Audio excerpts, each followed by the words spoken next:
Hey everybody, welcome to the Mr. Movie Show. I'm Steve. And I'm Jay. And today it is kind of getting close to Halloween, so we decided, after much debate of what horror movies we're going to cover the first Nightmare on Elm Street. So hold on to your teddy. It's Nightmare on Elm Street, and Jay and I are playing Freddie.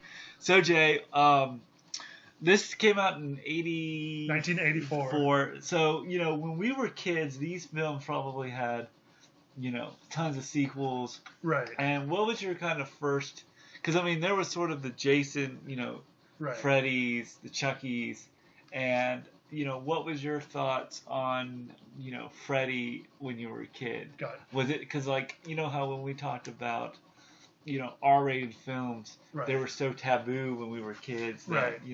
I guess for me, I actually never saw Nightmare on Elm Street until today. This was my first time seeing it. Really, yeah. really. Well, I've known about it. I guess I've known about it, and I've seen glimpses on the Sci-Fi Channel. And I think the only movie I've seen is the Freddy vs. Jason. Which I liked, but it was when you spent too much time with the teens, it was just when you get to Freddy versus Jason, fighting. It's finally. Yeah, but what about you, Steve? What was your introduction? I kind of I knew of Jason and Freddy, and in elementary school, right? And but I really kind of didn't pick it up until kind of when Freddy versus Jason came out, and kind of knowing and.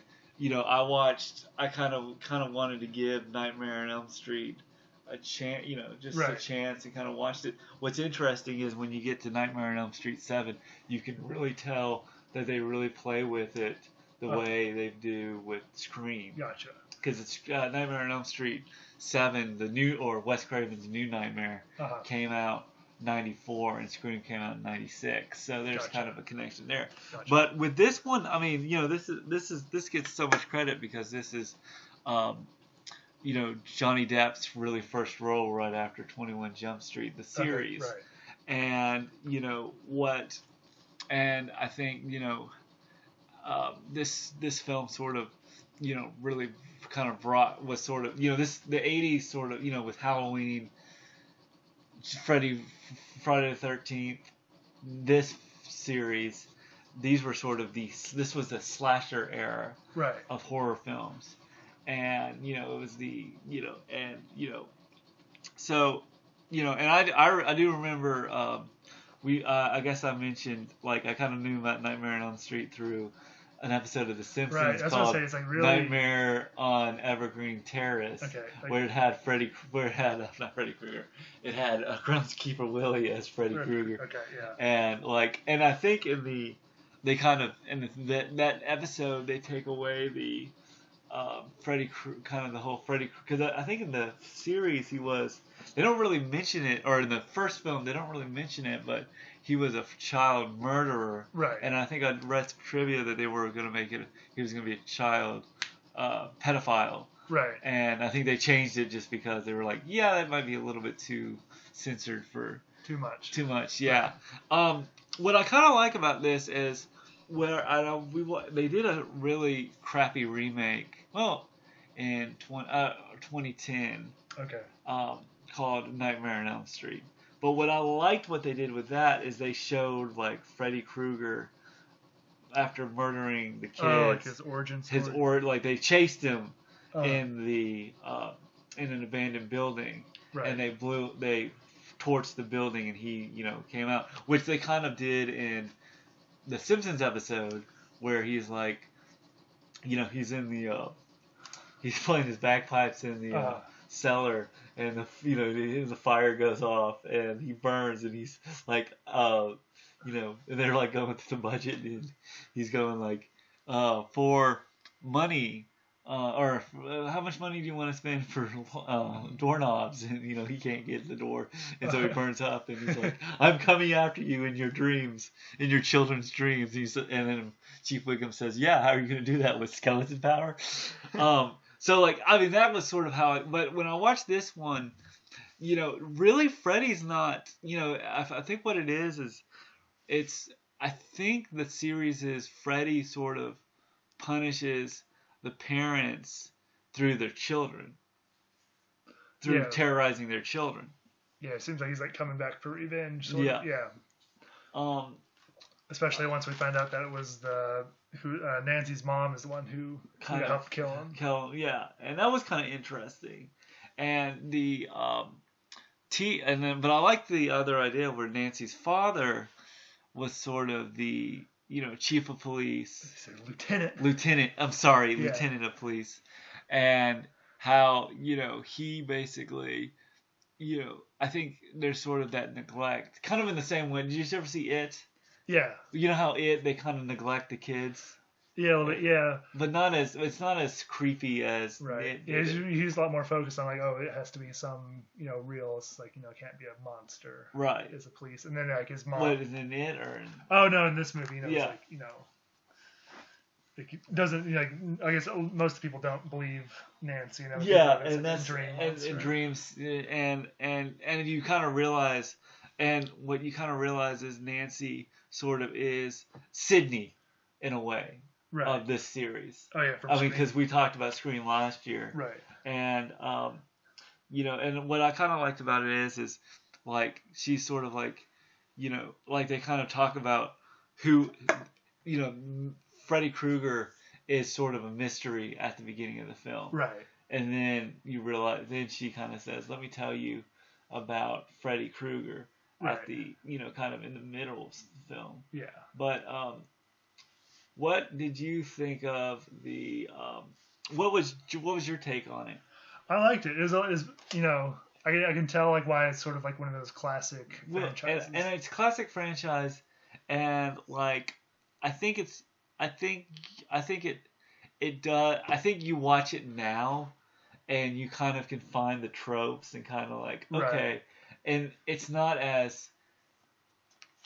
But I'm looking, had I watched, it's kind of like the way we talked about Scream. Had you watched Scream at 8 years old, there's something either you can kind of tell the horror. Like there's not really that many jump scares. Right, and I bet when it came out, it's a lot more, groundbreaking. But it's sort of like, it's like... Well, you had Halloween that came out in 1978, and this came out in 1984. Right. But, this was sort of the birth of the slasher films. I think there were a couple of them, like The Hills Have Eyes, and, but, I kind of liked what they did with... Right. I guess something else we sort of like looked at before was like the special effects budget was only like $57,000. Yeah, and they really, they utilized their cash. That's and like the scarred face of Freddy looks really good. I mean, it's interesting how menacing he is in this film, and then how much of a parody he is once we get through 6, 7, 8. Right. I mean, it wasn't until 9 that they kind of like said, took the New Nightmare, they took the kind of Scream 2 approach to it. But, so, I mean, I like this film. I like how it deals with the kids, and kind of dealing with sort of teen angst mixed in with the Freddy Krueger thing. Right. And you don't really see that much of Freddy Krueger now. Like, I mean, you don't see... No, you don't... He doesn't make a whole lot of I think he doesn't make it till, like, 30, maybe 35 minutes into... Yeah, maybe, or I think... halfway through. Yeah. Halfway through. But, and I kind of like the mom is... the dad is sort of like... kind of on the off... kind of like, oh, don't worry about it. It's perfectly fine. That, right. Freddy exists. Let's see. So Wes Craven also wrote this, and you can kind of tell that he has his knack for horror. Originally, and I think we mentioned this on Scream, he was actually a philosophy major. Oh, I didn't know that. Okay. So that's kind of why he has a lot, and I think there is sort of some philosophies with like dreams and stuff. And I kind of, he had a, did Freddy have a childhood bully, or was he the bully? Yeah, that's more like, that was like, you're mentioning Wes Craven's inspiration for Freddy. Yeah. Like a childhood bully and like a homeless person. Yeah.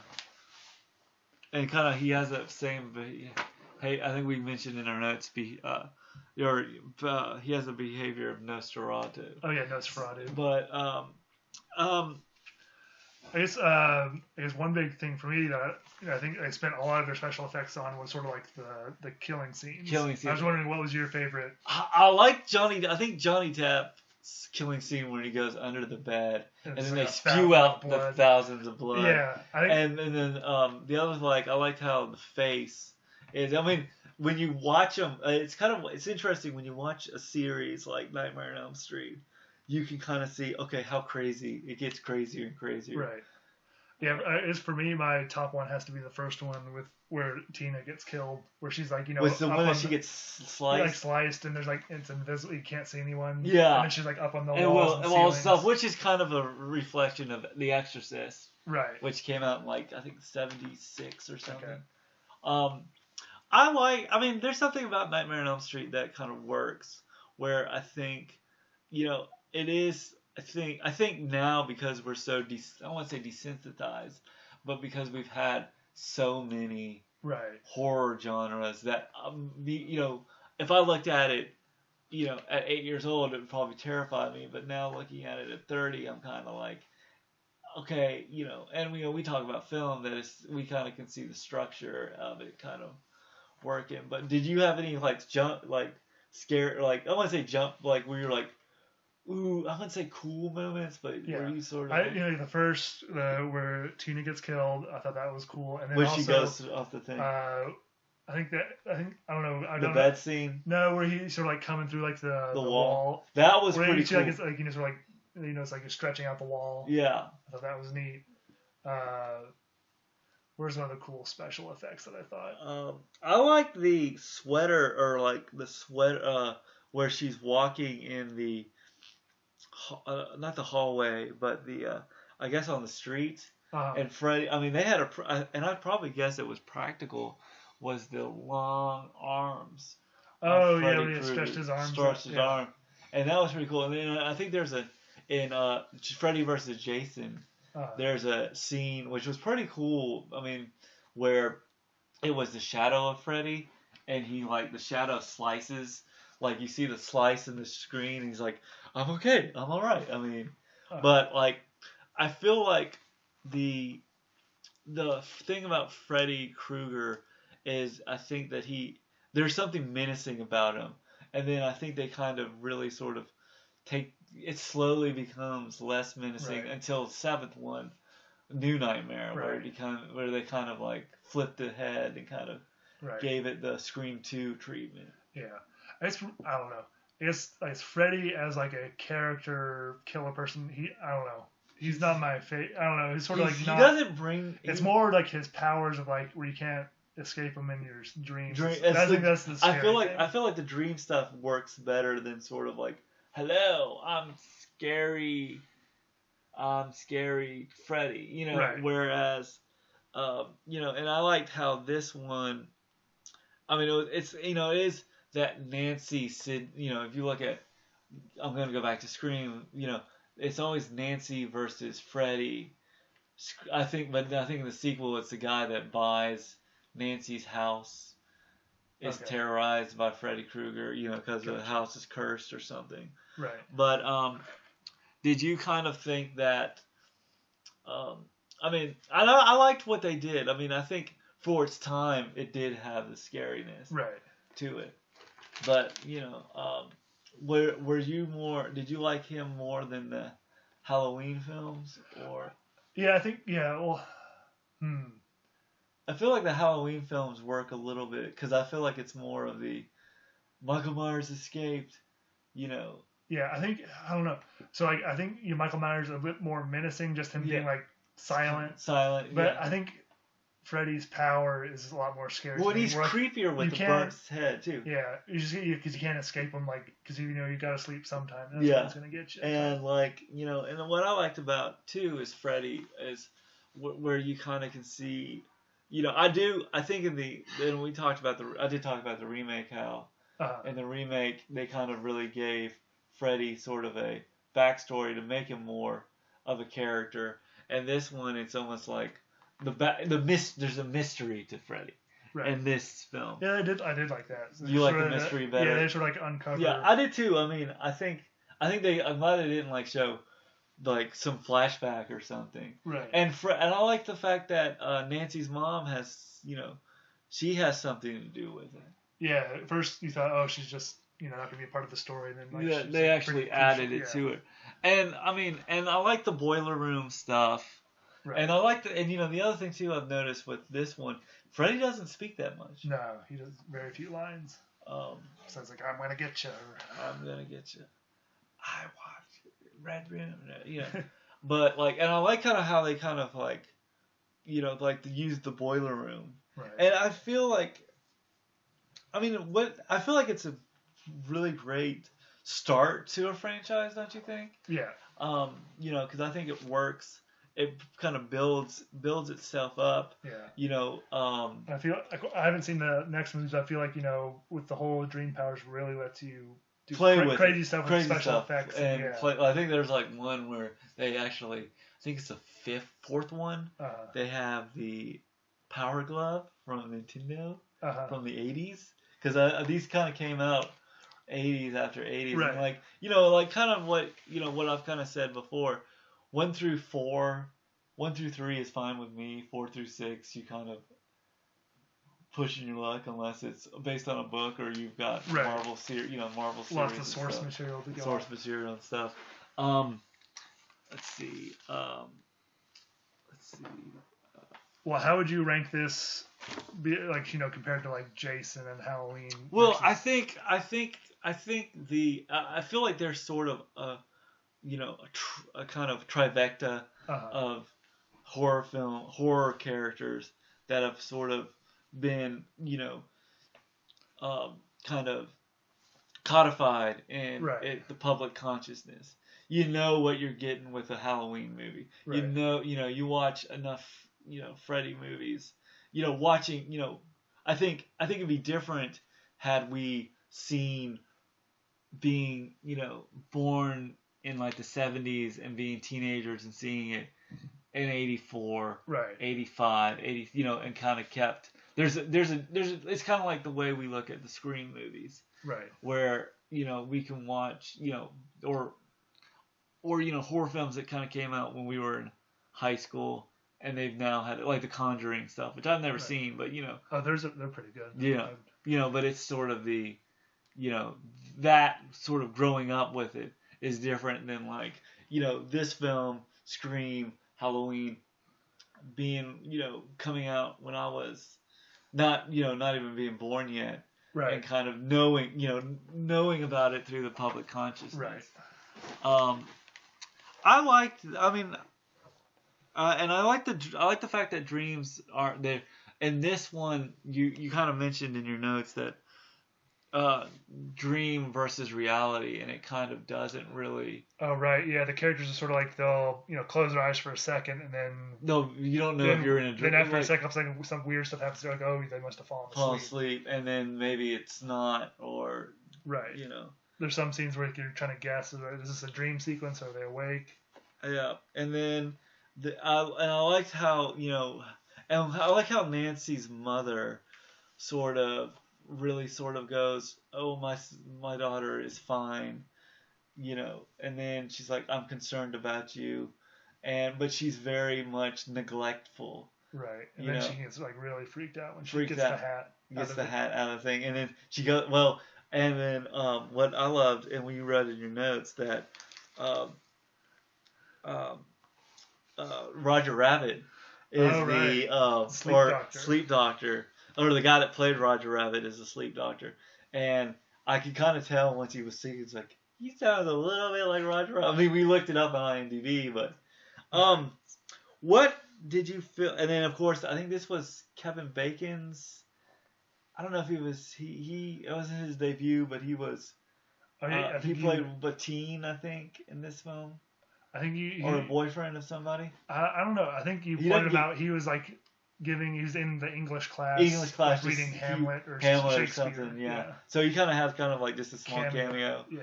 I think this was before Footloose and stuff like that. Okay. That's another. I've never seen Footloose. Do you? Doctors, Footloose, pick up your Sunday shoes. Did you feel like were there any grab moments that you were like you felt, or like how did you feel kind of watching this film?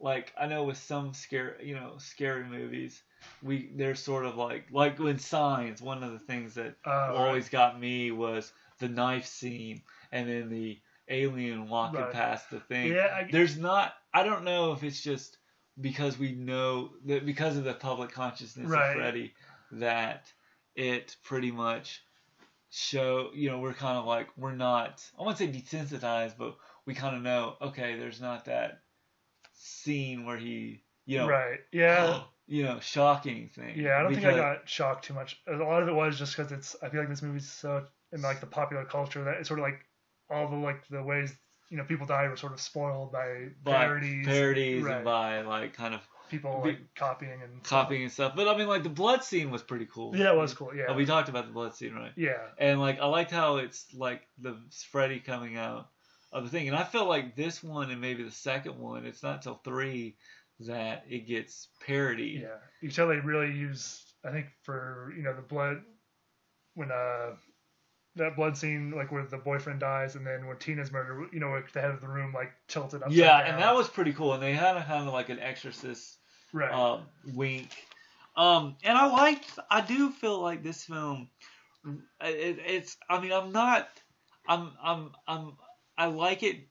I feel like it's one of those films that just, because it's in its in the conscious, it sort of works. I mean, it's kind of like, you and I went and saw Jaws in 3D, and the thing about Jaws was I was watching it, and I think part of me has to kind of let the movie be the, sometimes I feel like when we're watching these movies, it's so pop culturally codified that we kind of like don't really, we kind of watch the movie and go, okay, I've seen so many parodies of it. Right. But Jaws was sort of like, sort of like, it was if you kind of take away all the pop culture references and stuff, it is pretty like that first scene is pretty terrifying. And I think, and when I'm going with Nightmare on Elm Street, that first death. It's pretty terrifying. Yeah, if I saw that as a little kid, I'd be you'd probably be traumatized and be like, I'd probably be like, hey Jay, you want to see what are we doing for Nightmare on Elm Street for our podcast? Never sleeping again. Never sleep again. Okay, and then you've got and then I liked the ending because I mean after we'll talk about the ending, we'll kind of talk about our thoughts, kind of our final thoughts, but what I liked about the ending was like, come on, Nancy, we're going on a bike, going on a car ride, and then like the mom's like, bye bye, and then you wanna. So like the ending is like you sort of like, or you think, oh, she like maybe Nancy, finally defeated Freddy. She like turned his back, but then like suddenly she sort of like is in like sort of like this dream, like almost like paradise world where her mom's like, oh, I stopped drinking, and all her friends are alive. Yeah, and then all of a sudden she starts waving, like bye, and then a hand breaks out and grabs her, and kind of. Did you see that? Then the convertible top comes over, and it has the green and red stripes and it eats them. I thought that was pretty cool. What I also liked about this film is I like how Freddy comes out of the mirror. If you remember, we talked about that. No, I don't think we talked about that. So, like, in that scene, you had, what's her name? Not Deborah. Tina. Right. Is it Tina or was it Nancy? Oh, yeah, sorry. So Nancy was getting up, or she was in a dream, but she was sort of awake in the dream, and she basically looks in the mirror, and she looks in the mirror. Yeah. And he just, suddenly the mirror just like, he breaks out and jumps out, and that. Probably, had I not seen this movie, I mean, had I not, that would be my sort of, shocker, jump scare kind of scene. And then we talked about Freddy was bullied as well. Yeah, we talked about. I guess one thing you did mention to me, it was like I think you said this movie like saved New Line Cinema from going out of business. Well, I think what happened. Bankruptcy. Well, I think they put a lot. They didn't put that much money into it. Right. And then I think they were, apparently, according to IMDb, they were struggling. And then they put in some money to get, it was a box office success. Right. And I think that this series, I like to kind of focus on the first one, kind of in the same way we focused on Scream, but the series gets a little bit kind of crazier. Right. I mean, when you have a Power Glove, Nintendo Power Glove in one of the movies, you're like, okay. But I think it kind of redeems itself with New Nightmare. Gotcha. What was your thoughts? I mean, I did like kind of how they made the film. It was, when you have kind of Nancy facing Freddie the last time, right? It is sort of terrifying, right? Terrifying for Nancy, and you're kind of like, what's Freddie gonna do? Right. But what would you kind of compare this to? Let's call it the video store. If I called you up and said we're doing a horror night, and I said pick 3 horror movies, would Nightmare on Elm Street be one of? Nightmare on Elm Street has to be one of them, but we kind of figure out which one we're gonna watch. So since we did Scream, Nightmare on Elm Street, and let's say the first Halloween, what would you want to do? What would you view out of those 3? What would be your ranking? Okay. Let's do a ranking. Yeah. Because I would want to rank all the Nightmare on Elm Streets, but that would just take me too long. I guess I would maybe do Halloween, Nightmare on Elm Street, and then Scream. Yeah. How would you rank them? Well, I don't know. I mean, I think Halloween. I like Halloween. I feel like Halloween sort of was sort of that first kind of like Michael Myers, But I think with Halloween, it was more he killed his babysitter. Right. He goes into the asylum. He breaks out of the asylum. He goes after Laurie. I feel like Halloween is just so good at building tension. And right. I feel like Nightmare on Elm Street and then builds tension, but I feel like there isn't and I think in this and I think the remake that they showed sort of Freddie getting burnt and dying and stuff like that. Right. So you kind of have more of a backstory, which I think is the only thing the remake did well. But I feel like but I think Wes Craven did such a good job of just making the character, at least in the first one, unknown or right. kind of a mystery to him. Right. No, I like that too. I did slowly reveal they all had the same dream. Dreams. Yeah. And I mean, and there's the Simpsons kind of played on that too. Gotcha. I would probably say if I had to pick, probably out of the Nightmare on Elm Street and Jason films, I'd do Nightmare on Elm Street. Okay. But you got to do the same 3. You got Halloween, Nightmare on Elm Street, and then Scream. How do you rank Scream them? first. Scream number 1. Probably maybe Halloween, just because I feel like it just sort of started the whole genre, and then Nightmare on Elm Street probably be my second. They're all good movies. They're all good movies, but I feel like watching, Halloween with John Carpenter did so well with the Halloween films and I feel like Wes Craven, I think with Nightmare on Elm Street, he did a really good job. I mean, for what it is, it's supernatural, right. And Halloween is supernatural too. Right. But I liked Nightmare. So here's, I guess did you like Nightmare on Elm? I feel like Nightmare on Elm Street sort of there's something that I feel like it works, but we look at it now that it still works, but it's not as good as you kind of thought it. But I feel like because there's so much different films, right? That we kind of compare them to, right? That it's kind of hard.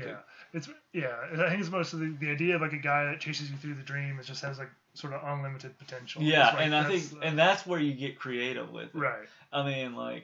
like I think there's like I think the fourth one or fifth one or one of them, he like eats all this food and like and he gets really really fat and blows up or something like that. Okay. And like I think there's one with the Power Glove. Gotcha. With Nintendo.